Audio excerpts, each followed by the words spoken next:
Good morning, welcome back to Second Shepherd's Farm. Today we're going to do a sheep move here. Should take 30 seconds. And then we're going to discuss what we look for in a productive ewe.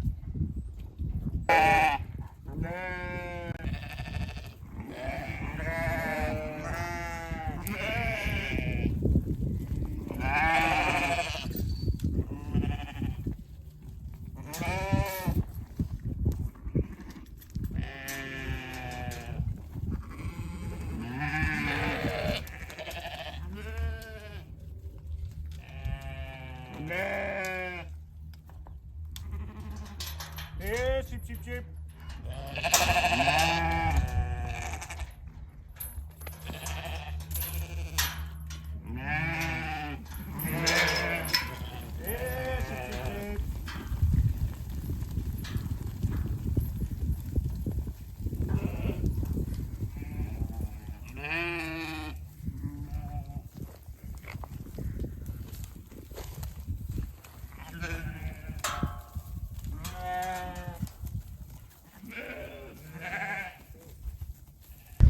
Okay, today we just wanted to make a video kind of explaining to people what we look for in a good hair sheep ewe. So the characteristics that we look for in a good ewe and longevity. We want these things to last for years to come and to be productive for us for years to come. So I know it kind of seems crazy to think that if you want to start your own hair sheep flock, that if you want to buy ewe lambs that are spring born, now's the time when you kind of have to start looking into speaking for those. They won't be weaned until about September of this year, so September of 2026 is whenever spring born ewe lambs will be weaned. But now is the time when you have to start looking into farmers who farm the way you want to run your sheep and going out doing pasture walks with those farmers and maybe making a contract or speaking for the ewes that you want to buy later this year. That's what we found to be true whenever we were looking for all of our sheep at the rental farm.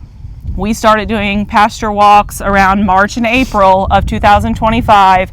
The lambs hadn't even hit the ground yet. You know, these lambs weren't even born yet, and we had contracts signed saying that we would buy this many of their ewe lambs come fall. So basically, if you want to go to the sale barn and buy them, then you wouldn't have to do something like this, but we are very strict and specific on what we look for in a sheep.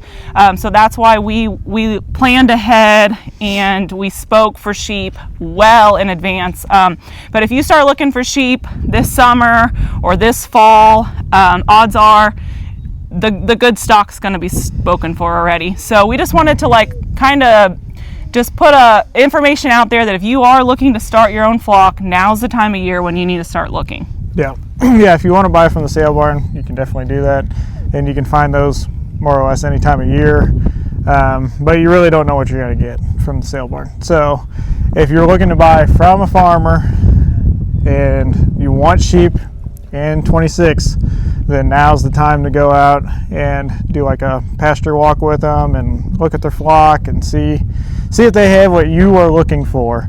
So today we're just going to go over a little bit of what we look for in the sheep and how we bought those last year. Like Courtney said, we were looking at farms right now. So we're in March right now, so we're looking at farms in March and April and making contacts with them, and then we spoke for the sheep the approximate number that we were going to buy at that point. It was like, if I remember right, one of them was like, we spoke for somewhere between 300 and 350 because the lambs weren't even born yet, so they didn't know how many exactly they would have. But like we said, if you want to buy from a farmer, you better. It's going to sell. Now's a good time to get out there and start looking for them. So what we look for, again, these hair sheep, just a moderate frame. We don't want anything tiny, no minis, but we don't want anything huge either. So frame size, I'm not super picky on any kind of moderate frame sheep. Some of the main things we look for, well, hair coat is a big one. So you can see some of these have stickers or whatever stuck to them. They have a little bit more I guess, woolly genetics in them. And then some of them, they don't get anything stuck to them. So like you can see, I don't know if you can see them, but there's a couple right here. 2 of those I would really like over the one. So the one has a lot more cockleburrs stuck to it. And the other ones, I mean, they might have a few, but it's not very many. So hair coat's definitely one thing to look for. It's not a deal breaker. Obviously, we kept, you know, some of them that have the woollier genetics because they have everything else that we're looking for, which would be the other thing, which is the feet would be a huge priority. Whatever I'm looking for sheep, that's either 1 or 2, number 1 or 2 things I'm looking for.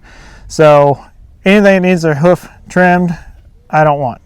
So we run everything out on pasture. We don't have time to be getting everything in the lot and trimming hooves. Plus, when you run, you know, the numbers we're talking, yeah, it's not physically, it's not possible, I don't think, to trim all their hooves. So we just get sheep with good feet and that don't need hoof trimming. And if they get a long hoof, we pull them out and they go to the sale barn immediately. Yeah. So if you have 1 or 2, you know, sheep with long hooves, it's bound to happen. You know, you'll have a couple with long hooves here and there. Just cull them and take them to the sale. Well, the thing that happens if you keep 1 or 2 that have a long hoof, next thing you know, they get bacteria growing up in there on the pasture, and that causes, you know, diseases in their hoof. And then next thing you know, they're spreading it to everybody, whether they have a good hoof or not. So if they've got a long hoof, they're gone. If you're going to trim hooves, then you don't have to worry about it quite so much. But if you're like us and you're not going to trim hooves, you got to pay attention to their feet.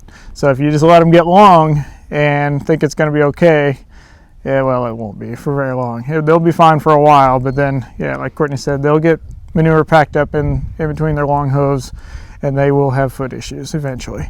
So it's better just to get them off the farm before they develop a real issue, and just when they get long hooves, just get rid of them. It's something to look for, though. If you're doing pasture walks, looking for sheep that you're going to speak for this fall, look at those ewes and look at their hooves while you're out there. Make sure that they've got nice, short, healthy looking hooves. All right. Another thing we look for, obviously, is parasite resistance. So that's, with us, we don't want to be worming these things all the time. We do kind of the same thing with the hooves. If it needs worm, we'll pull it, worm it, and then we'll get rid of it. Instead of, it's better to pull them and worm them and get rid of them than it is just to let them die out there too. So at least you get some money out of them. But we don't want to be worming our sheep all the time. So that's the other probably 1 or 2. It's either worms and feet are the 2 main things that we look for, because it's kind of the 2 biggest problems that you can have with sheep, really, when you get down right down to it. Another thing we look for in sheep is being broke to electric fence. So this flock is broke to 1 hot wire, which is extremely nice whenever you're rotating them. It's just so much easier to put up a paddock, run 1 reel out, and step in post, and you have a permanent fence basically, because ours will not touch a single strand of hot wire. That's something, it's not a deal breaker. The ones that are rental farm are not broke to 1 strand of hot wire, but it is kind of an issue, you know, at times whenever you want to just hurry up and put up a fence and, you know, divide a pasture. You have to put up 2 wires, or, you know, you got to put your fence posts closer together. Basically, being broke to electric, in my opinion, it is a big deal. It's not a deal breaker. You can train them.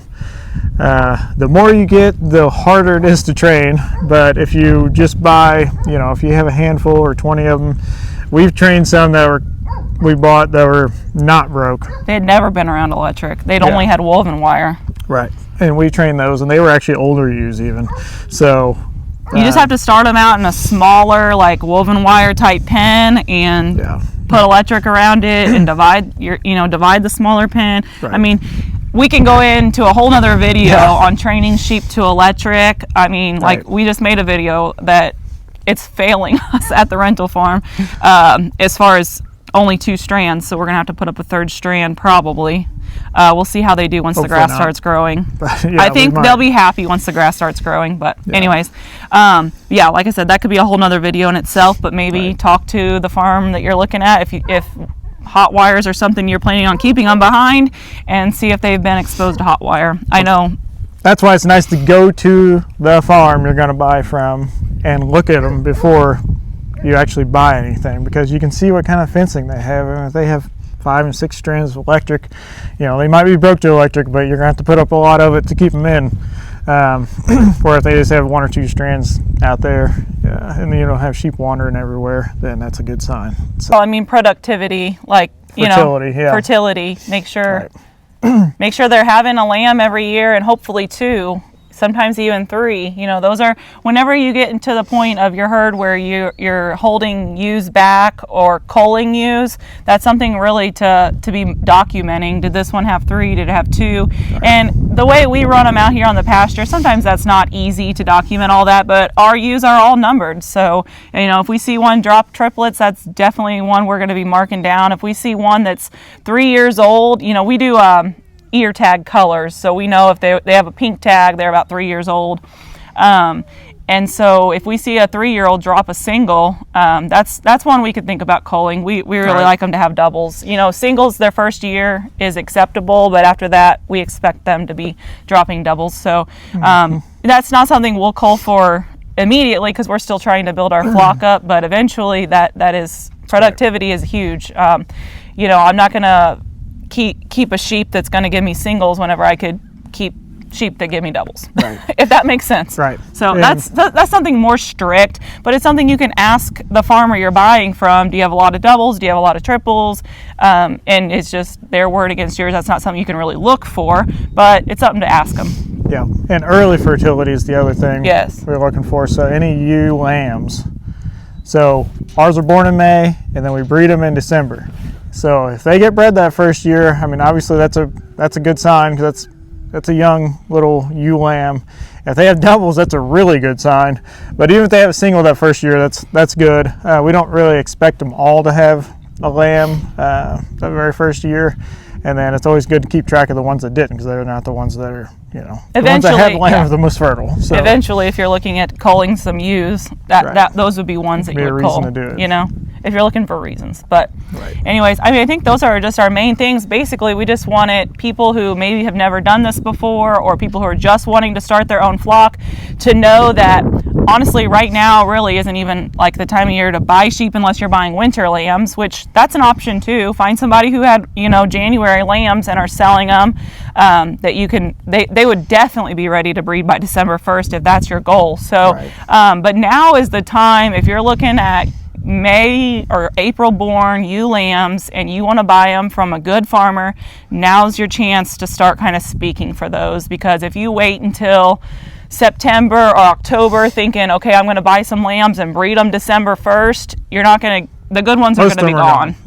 You might get lucky, but most of them are going to be gone. So we do have one of our friends that we bought from last year. He has already contacted us to let us know he's going to have a couple hundred more ewes in October, ewe lambs in October for sale.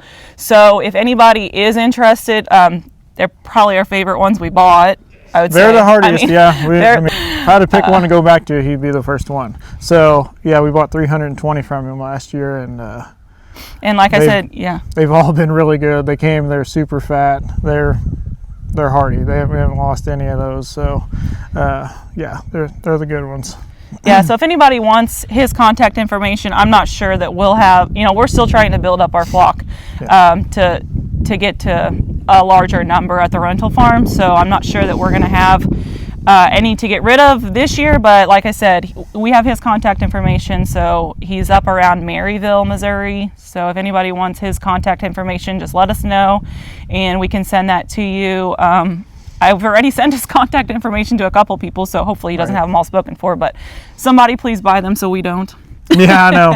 Yeah. It's tempting. It's tempting to buy more, but we've kind of already told ourselves we're just going to stick with what we have and build up our flock. Build up from internally. So again, sheep are kind of high right now to buy, so we're, we spoke for them last year and we feel like we got decent prices on everything, so we're not going to buy super high this year. We're going to just kind of hold back what we can. So anyways, I think that's oh, you said color too. That's one thing that we noticed, that we don't really think we have to be picky on unless somebody else has noticed something that we haven't at the sale barn.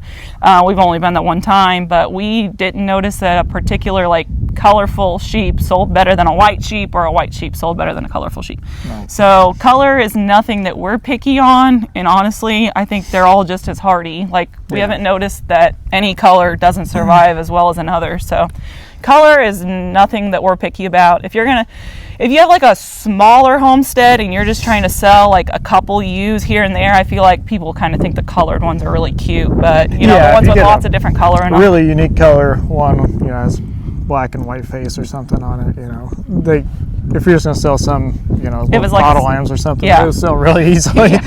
But if you're just taking them to the sale barn, it doesn't matter, in my opinion. So one thing that we would part with are some of these 7-month-old guardian pups. They've been training with our older dogs. They are now moving with us whenever we move.